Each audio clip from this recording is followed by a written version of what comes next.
તો આજે પાંચમો પોઈન્ટ છે not preparing for interviews. Interview માટે તૈયારી નથી કરી રહ્યા. આપણે જે પાર્ટ 1માં તમે જોયું કે આપણે બીફાર્મ ગ્રેજ્યુએટ થયા પછી શું ભૂલો કરતા હોય છે. એમાંની 4 ભૂલો આપણે આગળ જોઈ. હવે પાંચમી ભૂલ છે બીફાર્મ ગ્રેજ્યુએટ થયા પછી કે પ્રિપેરિંગ ઇન્ટરવ્યૂ માટે તૈયારી નથી કરી રહ્યા. હવે એક્ઝેક્ટલી કેવું કે ઇન્ટરવ્યૂ માટે આપણે શું કરીએ, કંપની માટે તૈયારી કરીએ છીએ કે ભાઈ આ કંપનીમાં ઇન્ટરવ્યૂ છે, ચલો આપવા જતા રહીએ છીએ ડાયરેક્ટલી, ખાલી રિઝ્યુમ લઈને જતા રહીએ અને તમને જોબ મળી જશે, એવું નથી હોતું. બરાબર છે. એ માટે થોડી તૈયારી કરવી પડે. લાઈક તમને જીએમપીનો આઈડિયા નથી હોતો, તમે તમારો પ્રોજેક્ટ બી પ્રોપરલી ક્લિયરલી એક્સપ્લેન નથી કરી શકતા, અને તમે પ્રોપર બી tell me about yourself. તમને ખબર હોવી જોઈએ કે જ્યારે બી તમે પોતાને સૌથી વધારે ઓળખો છો. એઝ અ સ્ટુડન્ટ તમને જ ખબર છે કે તમારા વિશે સૌથી વધારે તમારા સિવાય તમને કોઈ ઓળખતા નથી.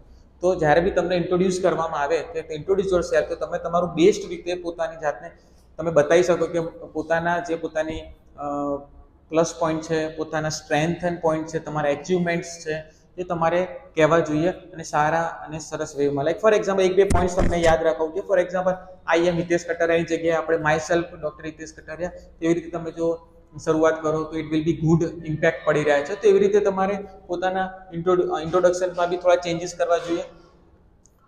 How to avoid practice HR technical QS, learn basic of QA/QC validation, practice in of mirror. બરાબર છે. એટલે તમારે શું કરવાનું છે કે પેલા બેઝિક નોલેજ, ફોર એક્ઝામ્પલ તમે બીફાર્મ પછી તૈયારી કરી રહ્યા છો તો તમને પ્રોજેક્ટ વિશે સંપૂર્ણ નોલેજ હોવું જોઈએ. બીફાર્મના બેઝિક લાઈક ટાઈપ્સ ઓફ ટેબ્લેટની વાત કરીએ તો તમને 10 ટાઈપની ટેબ્લેટ છે તો તમને ખબર હોવી જોઈએ. એ રીતે તમારે ટાઈપ્સ ઓફ ટેબ્લેટથી મળીને એવી તમને બેઝિક ફાર્મસીના નોલેજ તમને ખબર હોવું જોઈએ. તમે તૈયારી કરો તો તમે મિરર સામે બેસીને કઈ રીતે બોલવું, તમને કઈ રીતે બેસવું, કેવી રીતે એક્સપ્રેશન આપવા, કઈ રીતે કમ્યુનિકેટ કરવું, એ તમે એનો પ્રેક્ટિસ કરીને તમે તમારું બેસ્ટ ઇન્ટરવ્યૂ આપી શકો છો.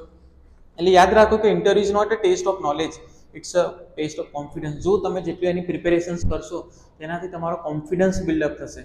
ઓકે, સો આ એક ભૂલ છે. છઠ્ઠી ભૂલ આપણે જોઈશું, avoid pharma production jobs, think it's a hard. Sorry, અહીંયા લખ્યું છે ઇટ્સ અ હાર્ડ, એટલે મગજમાં એવું છે કે આપણા ગુજરાતમાં તો એવું વિચારે છે કે બીફાર્મ પછી પ્રોડક્શનમાં તો ના જ જવાય. હવે તમે વિચારો, પ્રોડક્શન જ one of the most important part of the pharmaceutical industry. Without productions all are jobless. બરાબર છે. જો એ આપણું મેઇન કિચન છે. હવે તમે કહો છો કે ભાઈ પ્રોડક્શનમાં તો બહુ મહેનત કરવી પડે, એવું હોતું જ નથી. બરાબર. આપણે કેટલીક મિથ છે આપણી જોડે કે ભાઈ production is the biggest employer, good growth for hardworking student, after 1 year easy to move QA/QC. બરાબર છે. જો તમને જોબ નથી મળી રહી, અત્યારે તમને મેન્યુફેક્ચરિંગમાં પ્રોડક્શનમાં તમને મળી રહ્યું છે, તો તમારે એક્સેપ્ટ કરીને એનો અનુભવ લઈને તમે આગળ વધી શકો છો.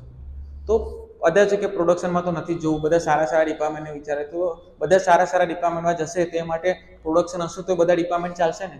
તો આપણે સમજવું જોઈએ. અને જો તમારી જોડે અત્યારે કોઈ જોબ નથી અને તમને પ્રોડક્શનમાં સારો સ્કોપ મળી રહ્યો છે તો તમે એને જોઈન કરી શકો છો અને તમે ધીરે ધીરે આગળ આવી બી શકો છો અને એમાં બી તમે પોતાની રીતે પોતાનું કેરિયર બનાવી શકો છો.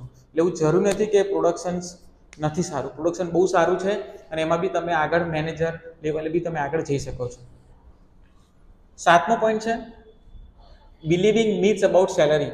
હા, અત્યારના સ્ટુડન્ટ્સમાં સ્પેસિફિકલી ગુજરાતના સ્ટુડન્ટ્સની વાત કરીએ તો એવું વિચારે છે કે સેલરી તો મારે 25,000 તો જોશે, બીફાર્મ પછી તો આટલી સેલરી જોશે જ.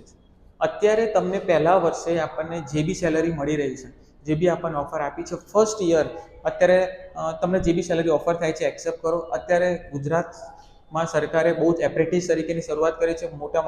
મોટા ભાગની MNC કંપનીઝ અત્યારે ઝાયડસ છે, કેડિલા છે, એમની છે, બધા એપ્રેન્ટિસ તરીકે આપે છે, જેમાં 14,000 થી 15,000 એ લોકો ગવર્મેન્ટ આપે છે. 2,000 થી 3,000 કંપની એડ કરી 17,000-18,000 સેલરી એક વર્ષ માટે આપે છે. જો તમને એ મળતું હોય તો તમે લો અને એબ્ઝોર્બ થઈ જાઓ અને સારું પોતાની જાતને ડેવલપ કરો, એક વર્ષનો અનુભવ લો, જે તે સેલરીમાં તમને મળે છે. હા, તમે ટ્રાય કરી શકો કે ભાઈ તમારે મારા સેલરી જોઈએ છે, તમે એને એક ટ્રાય કરી શકો છો. પણ જ્યારે તમને એવું લાગે કે મને અત્યારે કઈ જ મારી અત્યારે જોબ નથી અને જો તમને જે સેલરી અત્યારે ઓફર થઈ રહી છે તમને સારું છે, તો તમે એ અત્યારે એક્સેપ્ટ કરીને આગળ વધો અને જોડે તમે પ્રિપરેશન્સ ચાલુ રાખો, બંધ ના કરી દો. તમારો જે ગોલ છે, લાઈક ફોર એક્ઝામ્પલ અત્યારે મને QAમાં મળ્યું છે પણ મારે અત્યારે QCમાં જવું છે, અથવા ADLમાં જવું છે, કોઈ FNDમાં જવું છે, તમે તૈયારી રાખો, પણ જોડે એનું બી નોલેજ લો જે તમને એકચ્યુઅલી ત્યાં બેનિફિશિયલ થશે. અને સેલરી અત્યારે 1 વર્ષ 2 વર્ષ તો ભૂલી જ જવાનું. પહેલાં આપણે પોતે ફાર્મસી કમ્પ્લીટ થયા પછી આપણે અત્યારે એ લેવલના બનવાનું કે ઇન્ડસ્ટ્રી આપણને સામેથી ઓફર આપે એ લેવલનું આપણે નોલેજ ગેઇન કરવાનું છે, પ્રેક્ટિકલ આપણે ડેવલપ કરવાનો છે. યાદ રાખો, your first year is for learning, not for earning. આપણે પહેલું વર્ષ છે હંમેશા લર્ન કરવા માટે છે, અર્નિંગ કરવા માટે. પહેલા વર્ષ પોતાની જાતને ડેવલપ કરો, તો સામેથી કંપની તમને ઓફર આપે અને તમારે જે સેલરી જોઈએ છે એ સેલરીમાં તમને એક્સેપ્ટ કરાવડાવે. નેક્સ્ટ જોવા જઈએ તો નોટ ટેકિંગ સર્ટિફિકેટ કોર્સ. અત્યારે બહુ જ બધા સર્ટિફિકેટ કોર્સ ઓનલાઈન ઓફલાઈન ચાલી રહ્યા છે, બહુ બધી યુનિવર્સિટીઓ કરી રહી છે, બરાબર છે. ફોર એક્ઝામ્પલ, તમે બીકોમ કમ્પ્લીટ કર્યું છે અને તમારી ઈચ્છા રેગ્યુલેટરી અફેર્સમાં છે, તો બહુ બધા રેગ્યુલેટરી અફેર્સના કોર્સ ચાલી રહ્યા છે, સર્ટિફિકેટ કોર્સ ચાલી રહ્યા છે. ઇવન ગુજરાત યુનિવર્સિટીમાં તો 6 મહિનાનો પીજી ડિપ્લોમા રેગ્યુલેટરી અફેર્સ બી ચાલી રહ્યો છે, જે 30,000નો જ છે 6 મહિના સુધી, અને એ કમ્પ્લીટ ડિગ્રી તરીકે છે. તો આવા કોર્સ કરીને બી તમે તમારું કેરિયર, જ્યાં સુધી તમારે 2 વર્ષનું રેગ્યુલેટરી અફેર નથી કરવું, તો તમે આ ડિગ્રી કોર્સ સર્ટિફિકેટ કોર્સ કરીને પોતાને ડેવલપ કરી શકો છો અને એઝ અ સપોર્ટિંગ ડોક્યુમેન્ટ તરીકે બતાવીને તમે આગળ વધી શકો છો. એ તમને યુઝફુલ બી થશે. તો ફાર્માકો વિજિલન્સ છે, ક્લિનિકલ રિસર્ચ છે, મેડિકલ કોડિંગ છે, રેગ્યુલેટરી અફેર્સ છે, આ બધા એના બેનિફિટ્સ છે, કેરિયર બેનિફિટ્સ તમને ખબર જ હશે. પણ આ બધા સર્ટિફિકેટ કોર્સ આ બધા અત્યારે માર્કેટમાં અને અત્યારે ઓનલાઈન ઓફલાઈન યુનિવર્સિટીમાં બહુ બધા ચાલી રહ્યા છે. જો તમે જો ફોર એક્ઝામ્પલ તમે જોબની ફાઇન્ડ આઉટ કરી રહ્યા હોય, જો તમારી જો અત્યારે સમય હોય, તો તમે ત્યારે દરમિયાન તમે આવા સર્ટિફિકેટ કોર્સ કરીને પોતાના રિઝ્યુમમાં એડ ઓન કરી શકો છો અને પોતાને સપોર્ટિંગ ડોક્યુમેન્ટ બી કરી શકો છો કે હું એકચ્યુઅલી બીફાર્મ બી છું, plus I have done this certificate course, I have knowledge of this scope also. તો તમને એ બી તમને બેનિફિશિયલ થશે. તો આવા સર્ટિફિકેટ કોર્સ તમારે કરવા જોઈએ. Next, poor communication English. અત્યારે ગુજરાતમાં સૌથી વધારે તકલીફ પડે છે, તો અત્યારના સ્ટુડન્ટ્સને આ તકલીફ પડે છે. હું અત્યારે સૌથી વધારે ગુજરાતીમાં બોલું એટલા માટે બની રહ્યો છું કે મારો મેઇન હેતુ છે કે બિગેનર્સ જે સ્ટુડન્ટ્સ છે, જે હોશિયાર છે, જેમને આવડે છે, એ લોકો તો કોઈ બી રીતે સમજી શકે, પણ જે એકચ્યુઅલી જેમને તકલીફ પડી છે, જે બિગેનર્સ છે, જેમને ઓછું ખબર પડે છે અથવા જેમને તકલીફ પડે છે, તો એવા લોકો માટે હું સ્પેશિયલી આ બધા વિડીયોઝ બનાવી રહ્યો છું કે જેમને ઇંગ્લિશમાં એમની ભાષામાં એમને સમજણ પડે તો એ એમની રીતે આગળ આવી શકે. બીજી વસ્તુ યાદ રાખો કે પુઅર કમ્યુનિકેશન ઇંગ્લિશ સ્કિલ, તમારે ઇંગ્લિશ ઇઝ જસ્ટ મીન્સ સમજો કોઈ નોલેજ નથી. English is a skill, means it's a language, બરાબર છે. તો આપણે એક ઇંગ્લિશ પર આપણે પોતાની જાતને ઇન્ટ્રોડ્યુસ કરી શકીએ, સરસ કોન્ફિડન્સ ડેવલપ થાય, એવી રીતે ઇંગ્લિશ પર ધ્યાન આપવું જોઈએ. કમ્યુનિકેશન સ્કિલ્સ ડેવલપ કરવી જોઈએ કે કઈ રીતે બિહેવ કરવું, કઈ રીતે વાત કરવી. અત્યારે તમે ઇન્ટરવ્યૂ આપવા જાઓ, કઈ રીતે બેસો છો, કયા કપડાં પહેરીને જાઓ છો, કેવી રીતે બિહેવ કરો છો, આ બધી જ વસ્તુઓ અત્યારે જોબ મેળવવા માટે બહુ મોસ્ટ ઇમ્પોર્ટન્ટ હોય છે. તો આ બધી વસ્તુઓ તમારે ધ્યાન રાખી, જેને અત્યારના સ્ટુડન્ટ્સ અત્યારે નેગ્લેક્ટ કરતા હોય છે, ધ્યાન આપતા ના હોય છે.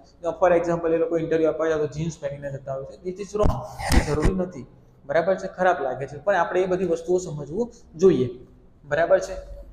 નર્વસ બોલતા સ્પીકિંગ કરતી વખતે, બોલતી વખતે થોડું નર્વસ થઈ જવું, ગ્રામરેટિકલ મિસ્ટેક્સ કરવી, કાન્ટ એક્સપ્લેન કરવું જોઈએ, મીન્સ પ્રોપર તમે એક્સપ્લેનેશન આપી શકો. અથવા તમને એવું લાગે કે કેટલાક તમને નથી આવડતા, એનું પ્રોપર પહેલાથી જ તમે જસ્ટિફાઈડ કરીને તમે બનાવી રાખો કે કોઈ બનાવો ક્વેશ્ચન આપે તો મારે આવી રીતે બોલવું, એની પ્રિપરેશન્સ કરો, તૈયારી રાખો. ઓકે, તો યાદ રાખો, તમારે આ બધા પોઈન્ટ્સ તમારે યાદ રાખતા રહેવાના છે. 10મો પોઈન્ટ છે not knowing different career options. 10મો અને લાસ્ટ પોઈન્ટ એ છે કે આપણને એટલું જ ખબર છે કે ભાઈ મને પ્રોડક્શન્સમાં મળી રહ્યું છે, પ્રોડક્શન સિવાય બીજી કોઈ નથી. બીજા બધાને કે ભાઈ ના QA QC બેસ્ટ, પતી ગયું. પહેલા લોકો કે ભાઈ ADL બેસ્ટ, એટલે બીજું તો કોઈ ઓપ્શન છે જ નહીં. બીજા આટલા બધા ઓપ્શન છે. તમે QA છે, QC છે, પ્રોડક્શન છે, RA છે, ફાર્માકો વિજિલન્સ છે, ક્લિનિકલ રિસર્ચ છે, મેડિકલ રાઇટિંગ છે, હોસ્પિટલ ફાર્મસી, ટીચિંગ છે, માર્કેટિંગ છે, ફાર્મા સેલ્સ છે, એન્ટરપ્રિન્યોરશિપ છે, ગવર્મેન્ટ જોબ છે, જુનિયર ફાર્માસિસ્ટને બહુ બધી જોબ્સ અવેલેબલ છે. તો આ બધા જ સ્કોપ છે, પણ આપણને કોઈ એક જ ના મારે તો QAમાં જવું છે, મારે તો QCમાં જવું છે, મારે તો બસ F&Dમાં, બીજો કોઈ સ્કોપ નથી. બહુ બધા સ્કોપ છે, પણ આ બધા સ્કોપ પર બી તમારે ટ્રાય કરવો જોઈએ, એના વિશે બી વિચારવું જોઈએ. અને દરેકમાં કેરિયર ઓપ્શન્સ અવેલેબલ છે, એમાં બી તમે હાઈ પોઝિશન ઉપર જઈ શકો છો અને સારામાં સારું કમાઈ શકો છો. પણ આ જ્યારે બી તમે સિલેક્ટ કરો તો તમારી પોતાના ઇન્ટરેસ્ટ મુજબ તમારે સિલેક્ટ કરવો પડશે. ઓકે, અને એના માટે બી આપણે એક આગળ કેરિયર ગાઈડન્સનો સ્પેશિયલ લેક્ચર લેવાનું છે કે કયો ડિપાર્ટમેન્ટ તમે સિલેક્ટ કરવું જોઈએ, એમફાર્મ માટે કેમ, કઈ કોલેજ કયા રીતે સિલેક્ટ કરવી, આપણે એવા લેક્ચર્સ બનાવીશું. પણ આપણે યાદ રાખો કે આ સિવાય બી બહુ બધા ઓપ્શન્સ છે. જ્યારે તમારું બીફાર્મ જ્યારે શરૂઆત થઈ, જ્યારે 5th સેમિસ્ટર આવ્યા, ત્યાં સુધી તો આ બધું ડિસાઇડ થઈ જવું છે કે after B Pharm I want to do M Pharm, MBA or job or whatever. તો તમારે ડિસાઇડ કરેલું હોવું જોઈએ ને એ પ્રમાણે તૈયારી તમારે 5th સેમથી તૈયારી ચાલુ કરી દેવી જોઈએ. તો આફ્ટર બીફાર્મ જ્યારે તમે કમ્પ્લીટલી તમારું બીફાર્મ થઈને બહાર નીકળો ત્યારે તમારો જે ગોલ હોય એ એકચ્યુઅલી અચીવ થાય. યાદ રાખો, don't limit your vision explore all the option before deciding. અને યાદ રાખો કે તમે પહેલા વર્ષે ફોર એક્ઝામ્પલ મેં પ્રોડક્શનમાં ગયો તો કોઈ વાંધો નથી, બીજા વર્ષે તમે ક્યુએમાં જઈ શકો, ક્યુસીમાં જઈ શકો. 3 થી 4 વર્ષ સુધી તમે તમારી ફિલ્ડમાં ચેન્જ કરો. 5 વર્ષ થયા પછી તમારે ફિલ્ડ ચેન્જ કરવાનું નથી. હું એટલું સજેસ્ટ કરું છું કે 5 વર્ષ સુધી તમારે જે બી ચેન્જીસ લાવવા છે, જે બી તમારે ઓપ્શન્સ લેવા છે, એ બધું તમે કરી શકો છો, પણ 5 વર્ષ પછી નહીં. તો 5 વર્ષ સુધી તમારે જેવું લાગે કે મારે આ ચેન્જીસ કરવા છે, આ ચેન્જીસ કરવા છે, તો તમે ચેન્જીસ કરી શકો છો અને પોતાને તૈયાર કરી શકો છો. અને તમારે જે બી અલગ અલગ ફોર એક્ઝામ્પલ ડિફરન્ટ સ્કોપ છે ત્યાં તમે અપ્લાય કરીને કંપની જોઈ શકો. અને એકવાર તમારું ફાઇનલ થઈ જાય પછી જ એમાં તમારે ડિપાર્ટમેન્ટમાં તમારે લાઈફ બનાવવાની રહેશે. અને આટલું બધું અવેલેબલ છે, આટલું મોટું બધું સ્કોપ છે ફાર્મસીમાં. અત્યારે બી તમને ખબર હશે, અભી હાલત છે, હમણાં જ 5-10 દિવસ પહેલાં જ હમણાં જુનિયર ફાર્માસિસ્ટની 200+ વેકન્સી ડિક્લેર થઈ છે. તો આટલી બધી વેકન્સી જુનિયર ફાર્માસિસ્ટની બને, એનો બી હમણાં જ તમને થોડા સમય એનો બી વિડીયો આવવાનો છે. તો આ બધી વસ્તુઓ, આ બધા સ્કોપ અવેલેબલ છે, પણ આ બધી જે મિથ અને જે બધી મિસ્ટેક્સ આપણે કરી રહ્યા છે, જે આપણે કરવી જોઈએ નહીં. અને ધ્યાન રાખવું જોઈએ જેનાથી આપણું કેરિયર સારું બને. બરાબર છે. અને યાદ રાખો કે ગુજરાત સરકાર આપણને બહુ જ મદદ કરી રહી છે, બહુ બધી સ્કોલરશિપ આપી રહી છે. ફાર્મા કંપનીઓ સૌથી વધારે ગુજરાતમાં છે. તો સારામાં સારો સ્કોપ બને, સારામાં સારું કેરિયર બને, એવી આપણે એ રીતે બીફાર્મ કમ્પ્લીટ કરીને, એવી તૈયારી કરીને એવી કંપનીમાં જોઈન કરવું જોઈએ. બરાબર છે. અને બીજી કોઈ તમને ક્વેરી હોય તો તમે કમેન્ટમાં કરજો. Thank you so much. અને આ બધી જ વસ્તુઓ તમારે ધ્યાન રાખવાની છે. પાર્ટ 1 અને પાર્ટ 2 બે પાર્ટ્સમાં આપણે આખો વિડીયો બનાવેલો છે, તો બંને પાર્ટમાં તમે જોઈ શકો છો. Thank you so much.